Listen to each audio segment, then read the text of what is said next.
Muito bem, meus amados irmãos, estamos iniciando aqui mais uma EBD em pauta. Hoje estaremos comentando aqui a lição de número 5 desse segundo trimestre, que traz como tema aqui os inimigos do cristão. Está conosco aqui o cooperador irmão Edson, que também é professor aqui do Tempo Central, e vai estar aqui nos ajudando aqui a transmitir a palavra do Senhor até os vossos corações. Paz do Senhor, Edson. Paz do Senhor, pastor. Paz do Senhor para todos que estão assistindo essa live. Que Deus possa abençoar cada um de nós, que possamos aprender muito nesta lição. Muito bem. Como já disse, o tema da nossa lição hoje é os inimigos do cristão.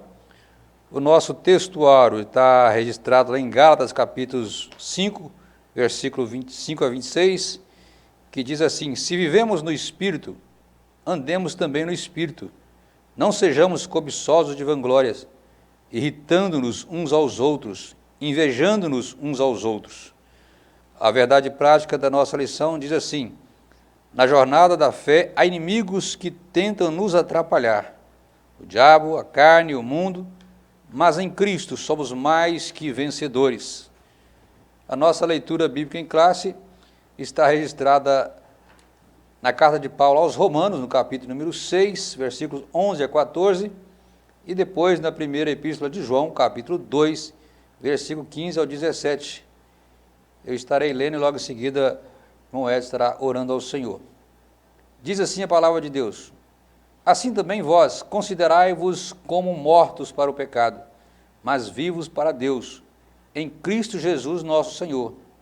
Não reine, portanto, o pecado em vosso corpo mortal, para lhe obedecerdes em suas concupiscências. Nem tampouco apresenteis vossos membros ao pecado por instrumento de iniquidade, mas apresentai-vos a Deus como vivo dentre os mortos, e os vossos membros a Deus como instrumento de justiça. Porque o pecado não terá domínio sobre vós, pois não estáis debaixo da lei, mas debaixo da graça. 1 João 2, versículo 15, diz assim: não ameis o mundo, nem o que no mundo há. Se alguém ama o mundo, o amor do Pai não está nele. Porque tudo o que há no mundo, a concupiscência da carne, concupiscência dos olhos e a soberba da vida, não é do Pai, mas do mundo. E o mundo passa, e a sua concupiscência, mas aquele que faz a vontade de Deus permanece para sempre. Bom, Edson, ora ao Senhor. Senhor nosso Deus, nosso Pai que está no céu, Senhor Jesus. estamos diante da Tua presença neste momento, meu Deus. Nós te adoramos por nós estarmos aqui. Pedimos ao Senhor que o Senhor venha abençoar cada um de nós, para que nós possamos expor a Tua palavra, que também os ouvintes, Senhor, aqueles que vão assistir essa live, que o Senhor possa abençoar, abrir o nosso entendimento, para que a palavra do Senhor, ela se manifeste em nossa vida, no nome de Jesus. Amém. Amém. Muito bem, meus irmãos. Os inimigos do cristão é o tema da nossa aula de hoje. E nós temos que ter consciência, ou seja, estar consciente de que nessa jornada, nessa caminhada rumo ao céu, nós vamos estar sempre enfrentando adversidades, ataques, influências diversas que vão procurar nos desanimar, vão procurar nos afastar, parar no meio da caminhada. Além dos conhecidos inimigos que a gente vai estudar aqui hoje, que é o diabo, a carne e o mundo, nós vamos estar aqui abordando esses temas especificamente nesses tópicos seguintes. Mas nós somos advertidos também pela palavra de Deus a respeito de instrumentos que tentam fazer com que nós paramos no meio dessa caminhada. Nós somos advertidos pela Bíblia Sagrada que outros instrumentos diabólicos batalham, trabalham para desfazer o trabalho realizado em nós através de Cristo Jesus. Nós vemos que o próprio Jesus, lá em Mateus, no capítulo 24, 11, ele nos alertou a respeito do surgimento de falsos profetas, falsos ensinos.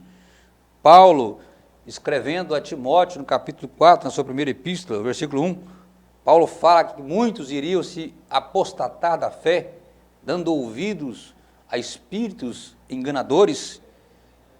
O próprio apóstolo Pedro, na sua segunda epístola, no capítulo 2, ele fala também desses falsos profetas, que são os aliciadores, que trabalham para confundir, para enganar, que trabalham para fazer com que o crente abandone a sua fé, fazer com que o crente deixe de seguir os ensinos ortodoxos, os ensinos verdadeiros que nós já aprendemos através da palavra de Deus.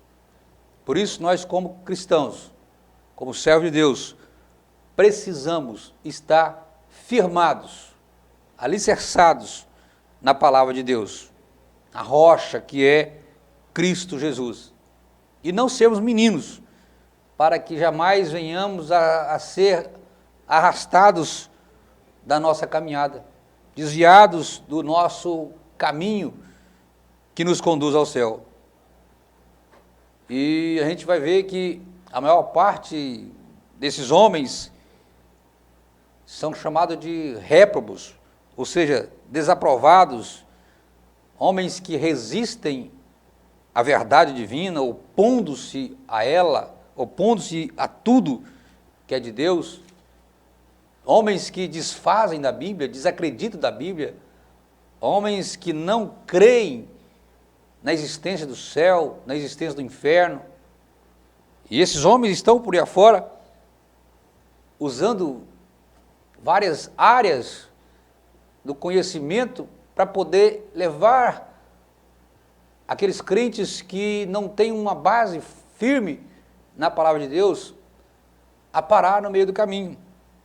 A gente vai encontrar no meio dos filósofos, não radicalizando, mas você vai encontrar filósofos, cientistas que dizem que Deus não existe, que o inferno não existe, que o céu não existe, como eu já disse, que a Bíblia está cheia de erros. Então nós precisamos estar atentos a isso aí.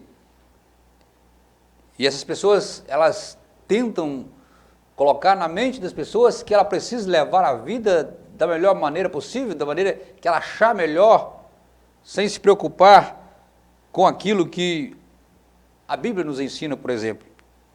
Então nós não devemos, como cristão, estar dormindo, desapercebidos, mas ao contrário, estarmos alertas contra esses opositores, ciente de que a nossa fé não depende de argumento humano, não depende de argumento de homens, pois o crer em Deus, o crer nas promessas de Deus, como bem descrito na sua palavra, é o suficiente.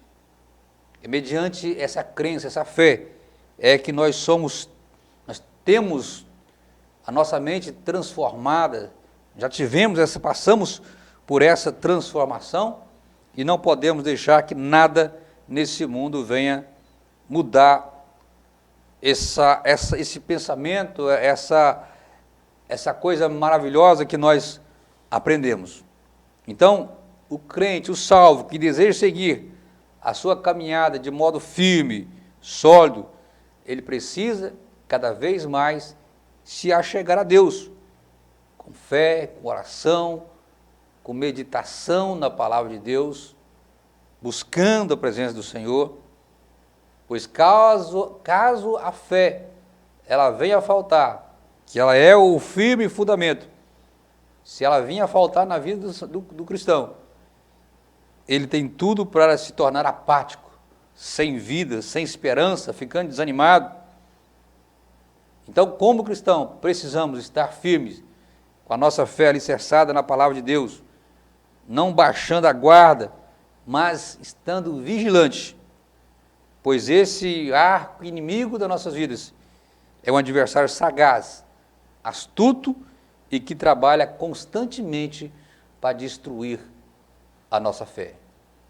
Então nós vamos estar vendo a partir de agora, nessa lição, de forma bem detalhada, esses três inimigos que formam aí uma trindade, digamos, aí, no sentido de querer parar a nossa jornada. Então, você, professor, que está nos assistindo, superintendente, obreiros que estão nos assistindo e que vão estar participando dessa aula, fique atento, porque essa lição, ela vem trazendo de uma maneira bem clara o que é que significa esses inimigos, mundo, carne, diabo, como eles agem na nossa vida. Então eu convido você a ir aí para o primeiro ponto da sua lição, que traz como tema e título aí o primeiro ponto, o primeiro inimigo do cristão. E aqui nesse caso estaremos falando sobre o diabo. Mas antes de entrar propriamente dito aqui, irmão Edson, na sua introdução aí, fala alguma coisa para a gente a respeito desses inimigos que o cristão enfrenta no seu dia a dia. É interessante a gente ver que na caminhada do cristão ele vai se deparar com esses elementos, né? Diariamente ele vai se deparar com esses elementos. Então a lição ela vem para nos ajudar a entender bem esses fatos que está sendo comentados nessa lição. E até porque este assunto aqui, muita gente não gosta muito de falar sobre o diabo. Há pessoas que falam, não gostam nem de falar este nome, né?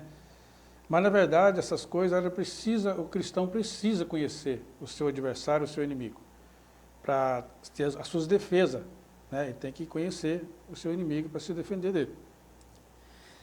Então, apesar, como o Edson disse, muita gente não gosta nem de falar, mas, como diz aqui o primeiro tópico desse primeiro ponto, o diabo ele é real. É o primeiro tópico da nossa lição aí.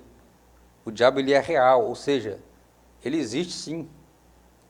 Não adianta alguém vir com alguns argumentos para dizer que o diabo existe. Ele é real, apesar de encontrarmos diversas perspectivas que questionam a existência do diabo. Como cristão que somos, a nossa convicção, ela se baseia na palavra de Deus. É através dela que nós temos certeza que o diabo é real. Na psicologia, muitas vezes, lógico, mais uma vez dizendo aqui, não querendo radicalizar, mas em algumas áreas da psicologia, interpreta-se o diabo como sendo uma projeção de medos, de angústia do consciente humano, uma representação simbólica dos conflitos internos e dos impulsos negativos. Isso, algumas alas da psicologia alegam representar o diabo. Na filosofia, também algumas áreas, eles veem o diabo como uma metáfora para o mal moral ou uma ilustração da dualidade inerente à natureza humana. Ou seja, também não aceitam a realidade do diabo. E até em círculos teológicos, liberais, algumas pessoas veem o diabo como uma figura mitológica ou simbólica e não necessariamente uma entidade literalmente existente, como nós estamos vendo aqui nessa lição, e a Bíblia é muito clara isso.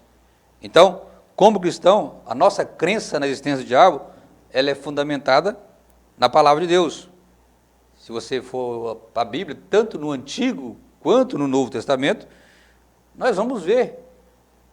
A Bíblia testemunha sobre a existência e as atividades do diabo. E é até difícil, né, pastor, alguém crer em Jesus e não crer que existe Satanás, porque são dois poderes que se estava junto, né? E o próprio Jesus, ele confrontou diretamente, né? Aqui nós vemos que desde do Antigo Testamento, desde Gênesis, desde quando Satanás ele foi expulso do céu, ele se tornou inimigo de Deus.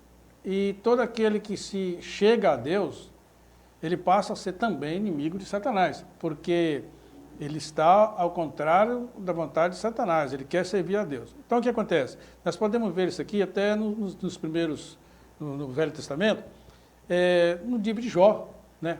Quando Jó se apresenta a Deus, Satanás se apresenta e diz que observasse o meu servo Jó. Então, isso aqui é um alerta muito grande para nós cristãos, Porque Satanás ele não dorme, Satanás ele está atento para procurar uma oportunidade para poder fazer que o crente caia em contradição naquilo que ele crê, né? Mas ele está sempre olhando e acompanhando a vida de cada um. Por isso que o apóstolo Pedro também ele diz que nós temos que ficar atentos, de sede sóbrio e vigiai, porque o diabo, vosso adversário, anda ao derredor, bramando como um leão, né? Buscando a quem possa tragar. Também na visão de Zacarias, ele mostrando ele como pessoa, ali o anjo mostrou para Zacarias, Zacarias teve a visão e o Senhor mostrou a ele, que o sumo sacerdote Josué, que estava diante do Senhor, e Satanás também estava ali para se opor contra o sacerdote. Então, na verdade, ele existe sim, e ele existe para poder fazer as pessoas fazer as coisas que contrariam ao Senhor. Ele é o opositor ao contrário das coisas celestiais. Nós vemos a realidade dele também na tentação de Jesus, né? Lá no deserto. Satanás ele tentou Jesus em várias áreas ali, mostrando a sua natureza enganadora, maliciosa. No entanto, Jesus ele resistiu firmemente ali às tentações, e através dessa resistência de Jesus estava mostrando para nós a maneira que nós temos para enfrentar o diabo, que é através da palavra de Deus. Todas as vezes que nós fomos confrontados pelo inimigo, pelo diabo, nós temos que vencer ele pela palavra de Deus. Por isso que é importante o crente ele estar alicerçado, firmado na palavra de Deus, para que ele tenha condições de vencer o inimigo. Então, como cristão, reconhecemos a realidade do diabo como um ser espiritual, maligno, que busca afastar o cristão da presença do Senhor. E tendo essa consciência da realidade do pecado, do diabo, nós precisamos, mais uma vez digo, estar vigilantes, firme na nossa fé, confiando no poder de Cristo para nos proteger, nos fortalecer contra as investidas do inimigo. Então, é preciso ficar bem claro isso. Se alguém na sua classe tiver alguma dúvida sobre a existência do diabo, pode afirmar para ele categoricamente, o diabo existe, ele é real, e nós precisamos estar preparados para enfrentá-lo. No segundo tópico da nossa lição, nós temos agora a descrição de Satanás, né? A descrição. Como nós vimos aqui, no primeiro tópico, ele é uma figura real, não é apenas um símbolo ou um conceito abstrato, ele é um ser espiritual com poder e influência. Existem muitas pessoas que pensam que o diabo não tem poder e brincam com isso, e é muito perigoso. Nós precisamos ter essa consciência de que o diabo ele é um ser que tem poder, mas as suas ações são limitadas. Essa é outra realidade. O diabo tem poder, mas as suas ações é limitada pelo poder soberano de Deus. A gente vê isso no próprio exemplo que o Moedas citou, aquele de Jó. Ele demonstrou ali poder de matar os animais, de Jó, ferir Jó, mas Deus sempre dava o limite, e ele não podia ultrapassar, e não conseguia ultrapassar os limites que Deus determinava para ele. Então, o diabo, ele tem poder, mas é um poder restrito, ele só vai até onde Deus permitir. Então, como cristão, é essencial que a gente compreenda a realidade espiritual por trás das forças malignas que Satanás representa. Ele, como já foi dito, ele é o adversário de Deus e é também o adversário do seu povo. Todo aquele que é adversário de Deus, ele é adversário do povo de Deus também. Ele está sempre buscando desviar o crente da presença de Deus, do caminho do Senhor, desse caminho que nós estamos estudando aqui, rumo à mansão celestial. Então, nós devemos sempre lembrar disso e termos consciência de que, apesar da sua influência, ele não é onipresente, ele não é onisciente e ele não é onipotente. Ele é um ser limitado, soberano e todo-poderoso. Só existe um, que é o Deus que nós servimos. Não é isso, Edson? Aqui nós vemos aqui também no ponto de, a descrição de Satanás, né? Essa descrição aqui fala de quem era Satanás. Então, às vezes a pessoa não sabe quem era Satanás. Alguém pensa assim, mas de onde veio Satanás? Quem fez Satanás? Não foi Deus que fez Satanás. Satanás se fez Deus, né? Se fez, ele se fez. Deus não se fez Satanás. Satanás se tornou Satanás porque ele passou a ser inimigo do Criador.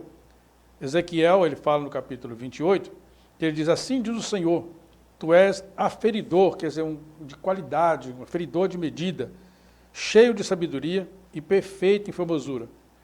Mas com o seu orgulho foi expulso do céu, e se tornou chefe dos demais anjos caídos, que caíram com ele. Possui um grande poder, mas limitado, né, que o pastor falou.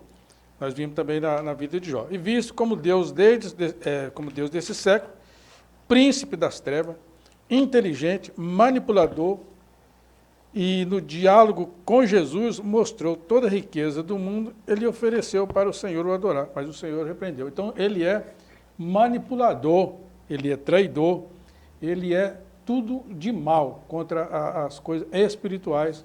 Esse é Satanás. Então ele era um querubim ungido, né, das hostes celestiais, morava com Deus, mas o seu orgulho fez com que ele fosse expulso de lá. Então ele desceu, e a Bíblia diz, ai dos moradores da terra, porque ele desceu com grande ira. Mas quando o cristão ele aceita Cristo como Salvador, o Espírito Santo passa a morar na vida do cristão, e ele então tem uma força para lutar contra esse adversário, que é Satanás. Então é isso aí. Diante dessa realidade espiritual, né, de Satanás, como cristão, nós não podemos subestimar o poder de Satanás. Mas também não devemos temê-lo excessivamente. Devemos entender, sim, mas não ter medo, né? Se nós estivermos em Cristo, nós estivermos firmes na presença do Senhor, não há por que ter medo. É só estar cheio da presença de Deus, que a Bíblia diz, né? Resistir o diabo e ele fugirá de vós. Então, se o crente está em comunhão com o Senhor, ele pode ficar tranquilo, que o inimigo pode vir, o diabo pode se levantar contra ele com qualquer poder que ele acha que tenha, mas maior é o que está conosco. Nós nunca podemos esquecer isso. Maior é o que está conosco, e ele vai nos dar vitória, seja o tamanho que for o inimigo que se levantar contra a nossa vida. Então nós vimos aqui nesse segundo tópico aqui, a descrição de Satanás, né? Ele é um ser espiritual, um ser, como já foi dito aqui, no Wesley, né? Foi criado, né? Um ser especial, querubim, né? Pertencia aí à ordem angelical dos querubins, o mais exaltado deles, mas que não se contentou com aquilo que Deus lhe deu e pretenciou ser igual a Deus ou maior que Deus, e foi expulso do céu, transformando-se então aí nesse inimigo do cristão, inimigo de Deus, e nós vamos ter que lutar com ele enquanto estivermos aqui nessa terra.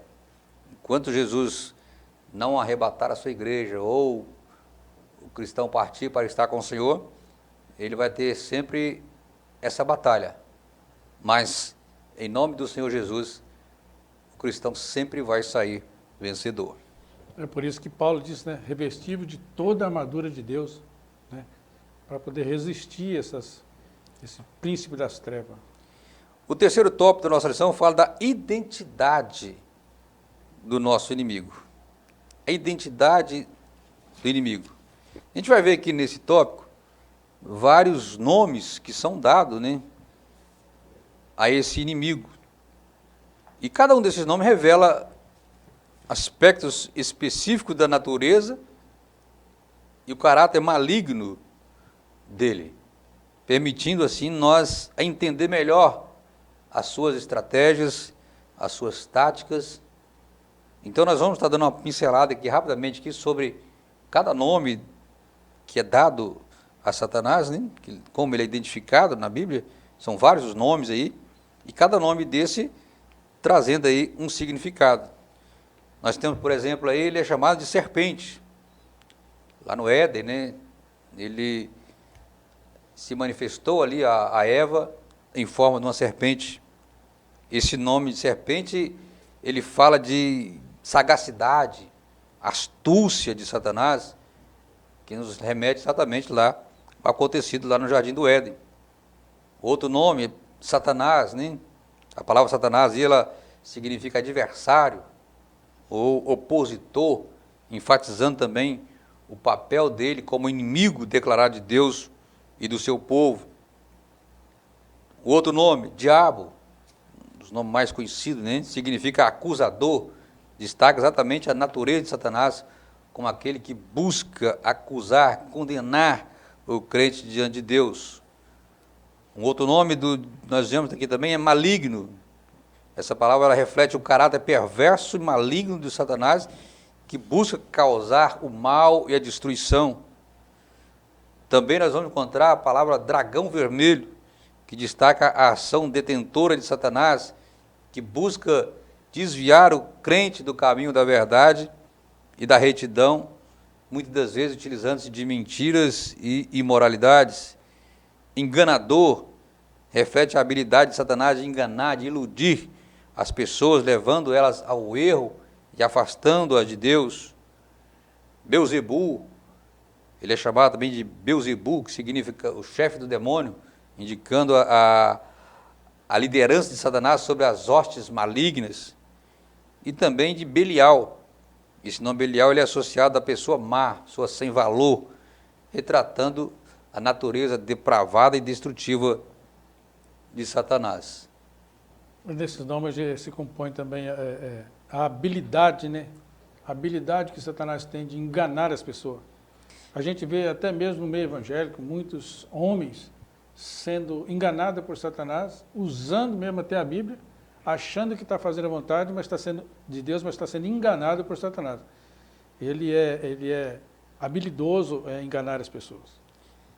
Então, quando nós compreendemos esses aspectos da identidade de Satanás, nós estamos mais preparados para reconhecer as suas artimanhas, as suas ciladas, e conhecendo as táticas deles, nós podemos resistir com firmeza às suas investidas, mantendo a nossa fé firme.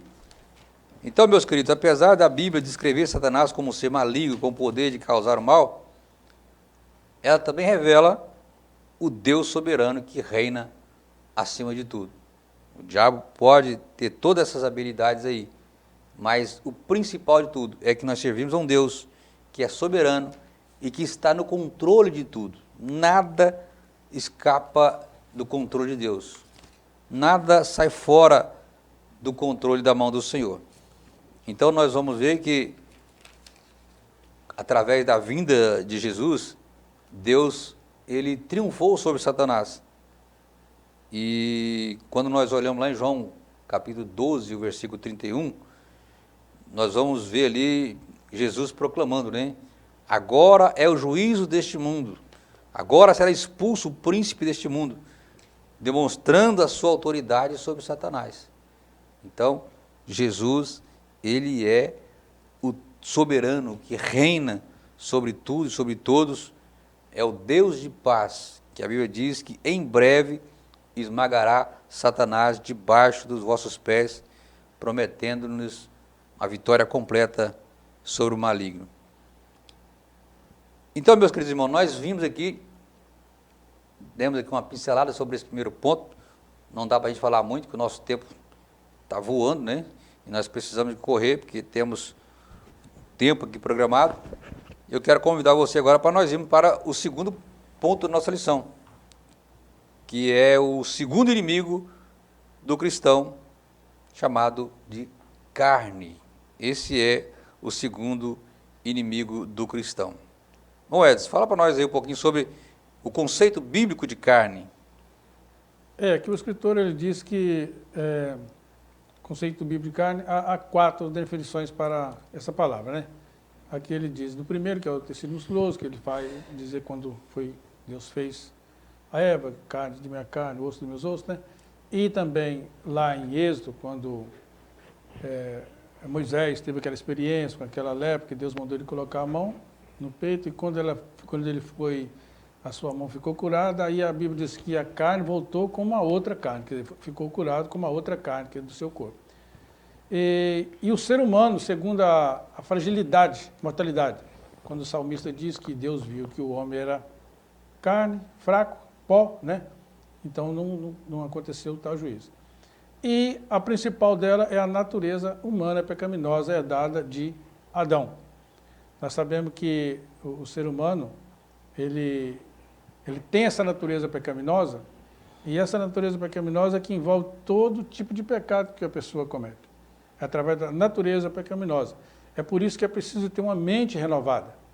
Tem que ter uma mente renovada para poder, cheio do Espírito Santo, para que nós possamos mortificar essa natureza pecaminosa, né?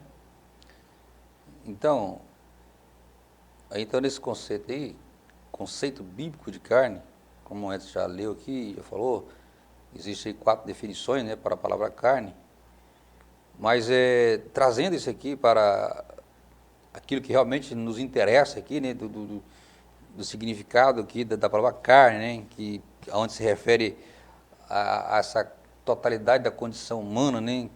Geralmente a carne, ela representa a nossa fragilidade, a nossa mortalidade e principalmente a nossa natureza pecaminosa.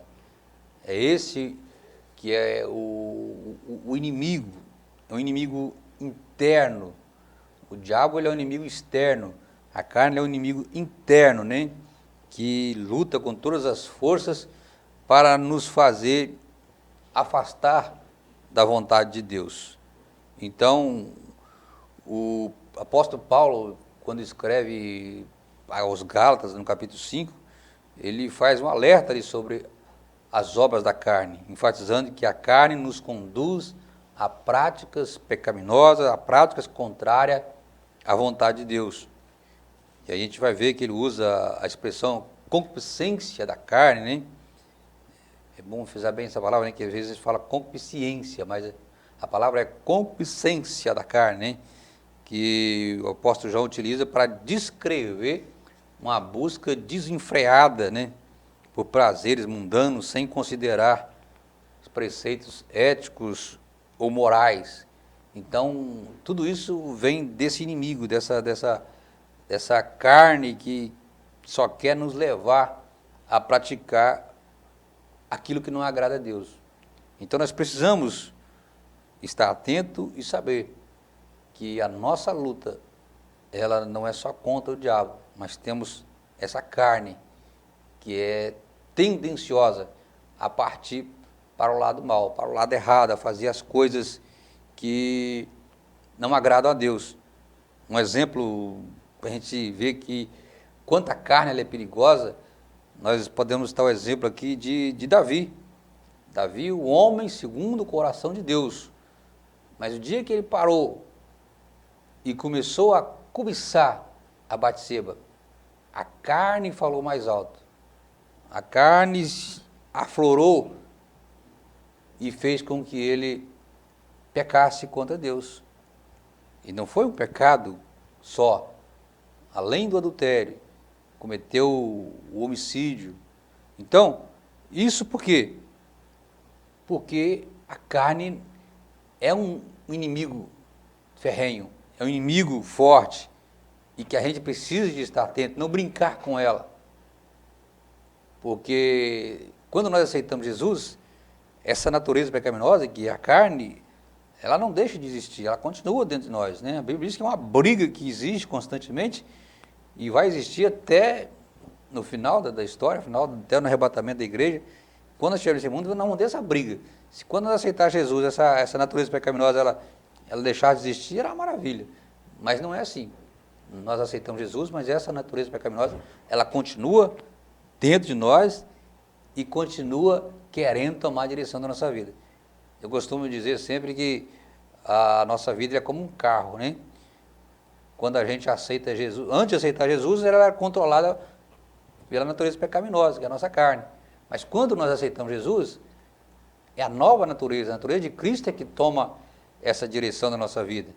Mas a natureza carnal, ela continua ali no carona, sentada do lado. E sempre querendo dar palpite, querendo tomar o volante seu. E se você não tomar cuidado, ela acaba tomando o volante da sua vida novamente. Então, por isso, precisamos estar atentos para resistir às tentações da carne e viver uma vida de santidade e retidão vivendo de acordo com os princípios da palavra do Senhor. E Paulo, ele diz que as obras da carne, elas são manifestas, as quais são prostituição, impureza e lascívia. No capítulo 6 de Gálatas, ele diz que, verso 8, diz, porque o que semeia na sua carne, da carne ceifará a corrupção, mas o que semeia no Espírito, ceifará a vida eterna. Então a carne, ela é o próprio inimigo, ela é um inimigo tremendo do cristão, né? Essa natureza pecaminosa, ela está em nós, como o pastor disse, mas a nova natureza, o novo nascimento em Cristo, ele, pelo poder do Espírito Santo que há na nossa vida, nós conseguimos vencer essa natureza velha por intermédio da palavra de Deus, né? O segundo tópico aí fala da carne no Novo Testamento. Comenta para nós aí, irmão Edson, sobre a carne no Novo Testamento. Bom, aqui é a perspectiva do Novo Testamento, né? Diz assim, a presença do Espírito Santo em suas cartas, o apóstolo Paulo evidencia que a natureza dominada pela carne pode produzir. A carne se opõe contra Deus, né? Toda a obra da carne, toda a obra da carne na vida do cristão, ela se opõe contra Deus. Ela é inimiga de Deus, né?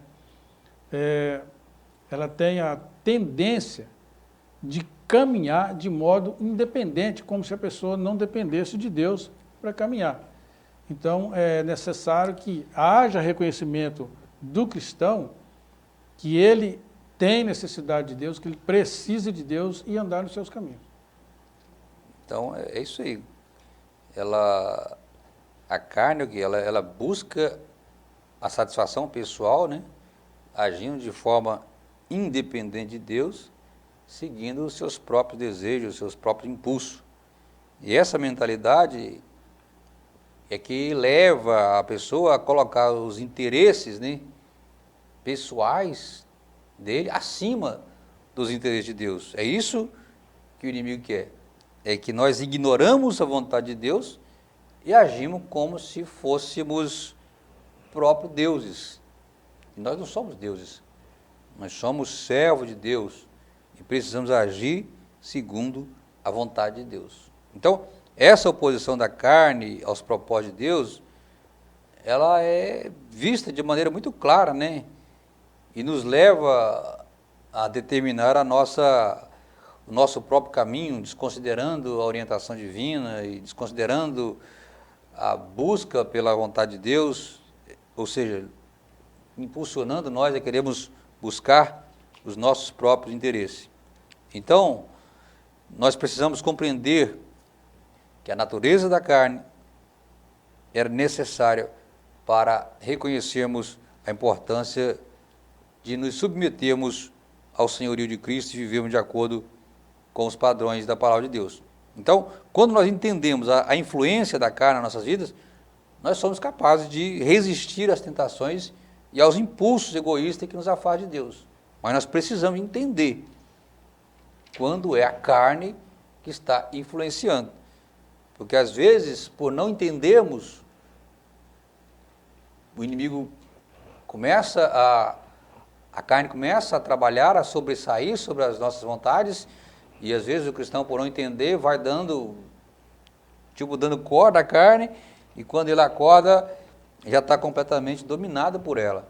Então nós precisamos compreender essa influência maligna da carne, e assim nós vamos estar mais capacitados, prontos para nos resistir a essas tentações, esses impulsos que querem nos afastar de Deus, e assim nós vamos conseguir ir levando a nossa vida, nosso caminho até chegar ao céu. Na verdade, a gente não tem como, enquanto nós estivermos aqui, a luta está travada, né?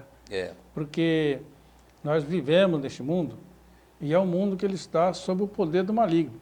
Então o cristão tem que cuidar muito, porque é muitas coisas que parece que é e não é. Né? Tem muitas coisas que parece que é certo, mas não é certo. Então o cristão precisa buscar a ajuda de Deus, uma revelação do Espírito Santo, para saber caminhar na direção de Deus e vencendo os desejos da carne, os desejos da mente pecaminosa, porque Satanás ele tenta as pessoas 24 horas por dia. 24 horas por dia. Ele constantemente está ali procurando a oportunidade para fazer que a pessoa se desvie a sua conduta, né? Mas graças a Deus que aquele que busca o Senhor, o Espírito Santo está sempre ali guiando ele, na verdade, e dizendo para ele o que ele deve fazer ou não, né? No terceiro tópico da nossa lição, nós temos aí a perspectiva doutrinária da palavra carne. Então nós vemos aí que do ponto de vista doutrinário, né, o termo carne na Bíblia ele não se refere apenas ao aspecto físico, né, como corpo humano, mas também e principalmente, digamos assim, a natureza moral e espiritual corrompida pelo pecado. Então, quando falamos sobre carne como natureza pecaminosa, estamos nos referindo exatamente a esses impulsos, as inclinações que nos levam a agir de maneira contrária aos princípios divinos, de maneira contrária àquilo que a palavra de Deus nos orienta. E essa natureza caída, ela nos inclina ao egoísmo, à rebelião contra Deus, à busca desenfreada pelo prazer pessoal, independentemente das consequências ou dos valores morais estabelecidos por Deus, ela não está nem aí. Ela quer atingir esse objetivo independentemente do que tem que fazer.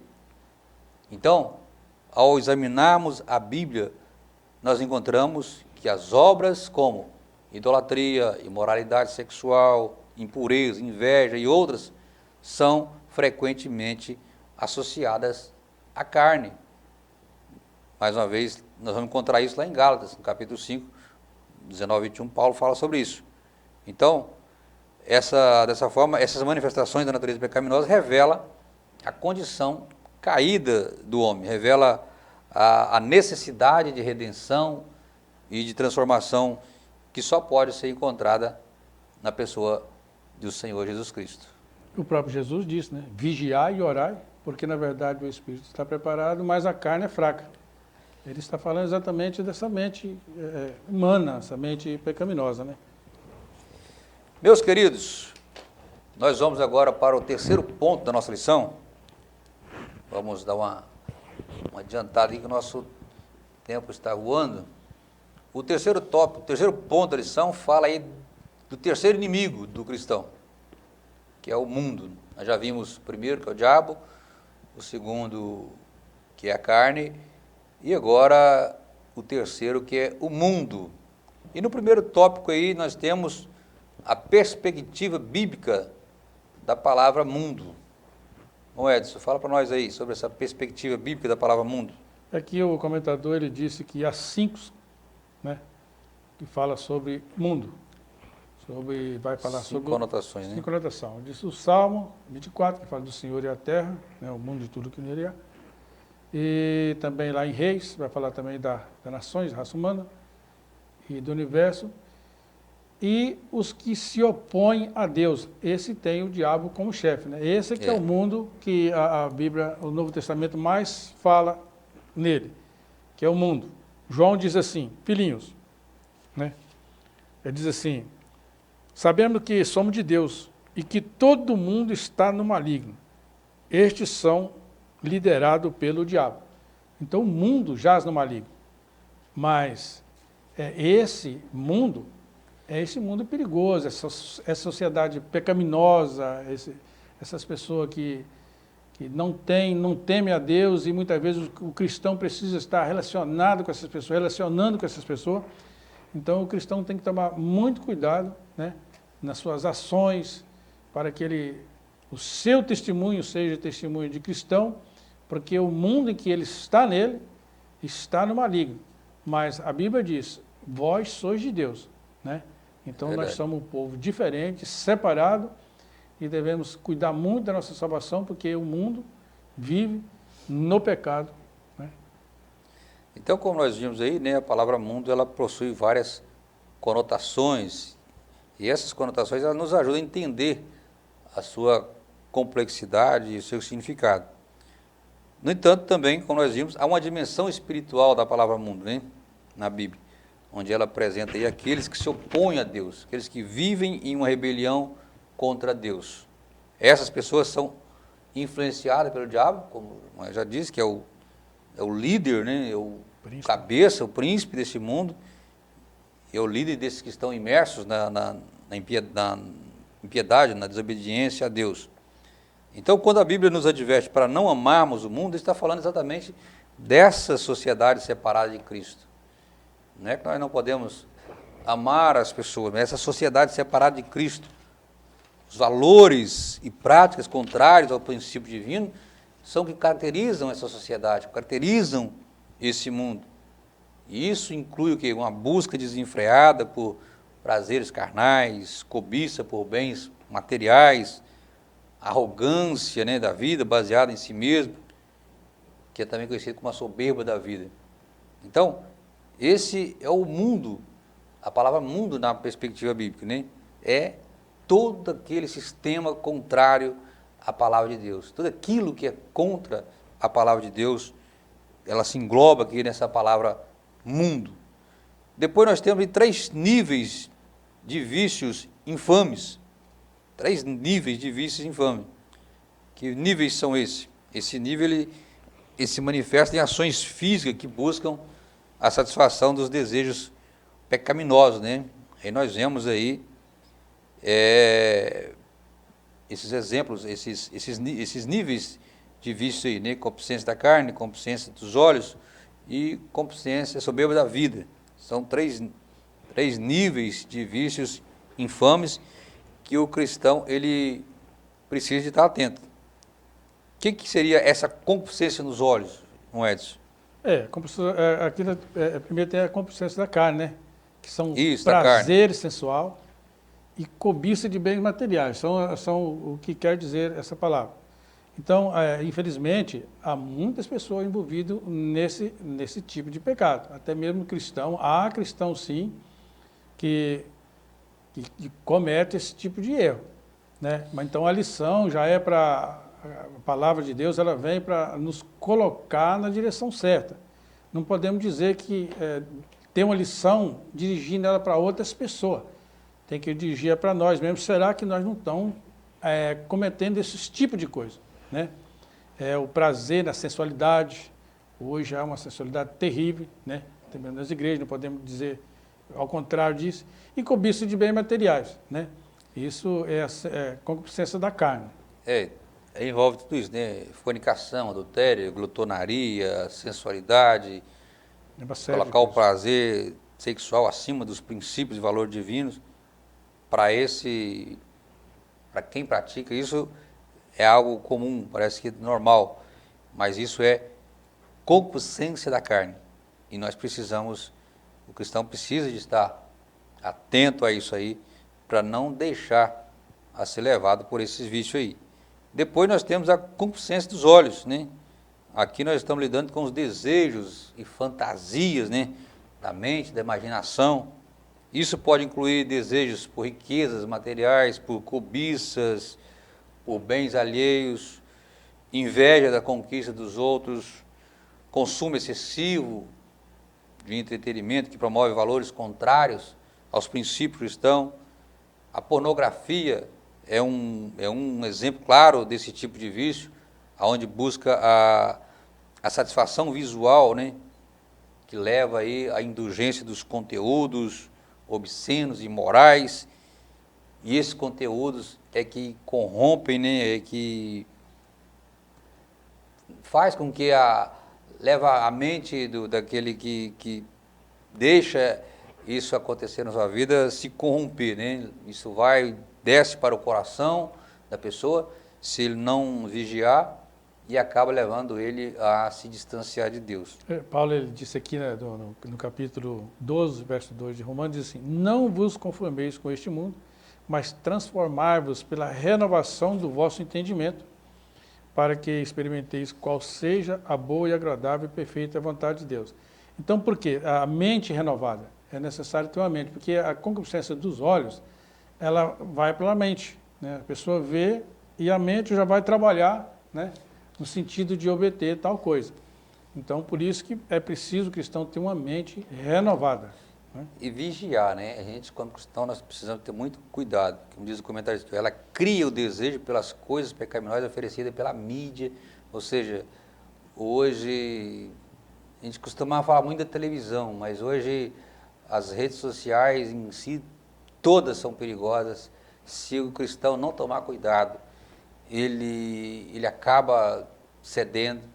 Infelizmente, a gente vê pessoas sofrendo na igreja por causa do vício da pornografia, do vício de querer assistir essas coisas que não agradam a Deus. Então, em literaturas, livros, revistas, o cristão tem que estar atento, pedir a Deus que venha dar força a ele, para ele não deixar se apegar nessas coisas, deixar ele vir a ter gosto por essas coisas. Então, quando você estiver na sua casa, ou no seu trabalho, ou onde você estiver, que você tiver acesso à mídia, à internet, às redes sociais, tome muito cuidado com aquilo que você vai ver, com aquilo que você vai assistir, porque isso pode vir, sim, a influenciar muito a sua vida. E Deus não quer isso para a sua vida. E terceiro... O olho vê e joga na mente, né? Aí a mente vai trabalhar, né, nesse sentido, e acaba o cristão ficando fraco na presença de Deus. E a gente, infelizmente, a gente vê muito isso acontecendo. Muitos que estão sofrendo, precisando mesmo de uma ajuda para poder se livrar desse vício. E é um vício mesmo. E muitas pessoas estão viciadas nessas pornografias aí, e só Deus para ter misericórdia. A letra C fala da soberba da vida, né? O que seria essa soberba da vida, Moedas? Hoje é o que nós vemos, né? São homens se colocando no lugar de Deus, desprezando o Criador, né? Acha que ele pode fazer o que quiser, se torna aquele homem que ele acha que ele é dono de si mesmo, dono de tudo, né? É um vício que a pessoa tem, que o homem tem, que o homem do pecado, denotando seu egoísmo, vanglória e ateísmo. Então, o homem da atualidade, ele despreza o Criador. Então, ele se coloca no lugar de Deus, né? É a busca, né? A busca por status, né? A busca por poder. E isso acaba, muitas das vezes, subindo para a cabeça. E a gente vê vários exemplos de homens que já foram bênção na mão de Deus, mas que por não vigiar, deixou essa soberba tomar conta da sua vida e levar ele a achar que é alguma coisa, que já pode, que já se considera aquilo, como diz, um autossuficiente, que não depende nem mais de Deus, e muitos estão aí sofrendo, porque não vigiou e permitiu que essa soberba tomasse conta da sua vida. Então, que Deus tenha misericórdia de nós e que possamos estar atentos. Nunca nos esquecermos de que nós somos dependentes de Deus, 100% dependentes de Deus, que Deus é tudo na nossa vida e que sem Deus nós não somos nada. O terceiro tópico aí para nós encerrarmos, vencendo o mundo. Como vencer o mundo, né, Moedas? É possível vencer o mundo? Sim, é possível. Com a ajuda do Espírito Santo é possível. Então, nós cristãos devemos buscar a Deus, né? E saber que nós estamos numa batalha. E nós temos um alvo a ser alcançado, né? Nós temos uma promessa de Deus na nossa vida. Então é possível nós vencer, porque Jesus venceu. Ele disse, assim como vencer, vocês também vencem. Por isso que quando ele subiu ao céu, ele disse que ele ia mandar o Espírito Santo, né? Eu voltarei para vós, eu não vos deixarei órfãos. Então, nós temos a capacidade de vencer por intermédio do Espírito Santo. Então, o segredo para vencer o mundo é uma busca por uma vida espiritual fortalecida pela presença do Espírito Santo. Se tivermos a presença do Espírito Santo, ele vai nos dar condições de vencer, porque ele vai nos dar capacidade para discernir o que é de Deus e o que é do mundo. É ele que vai nos fortalecer para resistir às tentações, às armadilhas que nós vamos encontrar no nosso caminho. Jesus nos ensinou que aqueles que fazem a vontade de Deus são verdadeiramente seus discípulos. Então, se nós quisermos vencer, como eu já disse aqui, nós precisamos ser seguidores de Cristo, imitadores de Cristo. Então, para vencer o mundo, o segredo é buscar uma vida inteiramente dependente do Espírito Santo, buscar uma vida de conformidade com os mandamentos, com os princípios divinos, alinhando as nossas atitudes, as nossas escolhas à vontade de Deus. É deixar tudo na mão de Deus. É fazer como Pedro diz, né? Lança tudo aos pés do Senhor, porque Ele tem cuidado de vós. Então, se nós colocarmos tudo na mão de Deus, na direção de Deus, nós vamos conseguir ir vencendo e caminhando nessa caminhada que nós não sabemos até quando, né?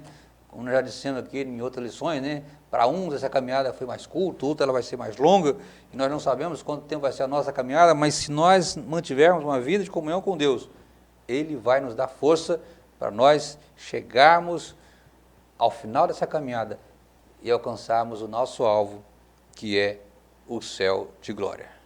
Tiago, ele diz aqui, sujeitar a Ele, que é a Deus, né? Primeiro, sujeitar a Deus. Quer dizer, E Ele fugirá de vós. ouve o que Deus quer de nós, faça aquilo que Deus quer de nós. E resistir o diabo, que é a mente pecaminosa, é aquilo que vem aos nossos olhos, aquilo que é de mal do mundo e acontece por aí afora. Então, resistir o diabo e ele fugirá de vós. Mas é preciso de se sujeitar a Deus. Então, vencer o mundo não significa isolar-se do mundo, mas é um viver de forma diferente do mundo, né? Influenciando positivamente com as nossas ações, com o nosso testemunho, e assim nós vamos conseguir. É só ser aquilo que a Bíblia manda nós sermos, ser sal e luz. Aonde nós estivermos, se nós procurarmos ser isso, ser sal e ser luz, pode ter certeza, nós vamos completar a nossa carreira e vamos cantar o hino da vitória em nome de Jesus.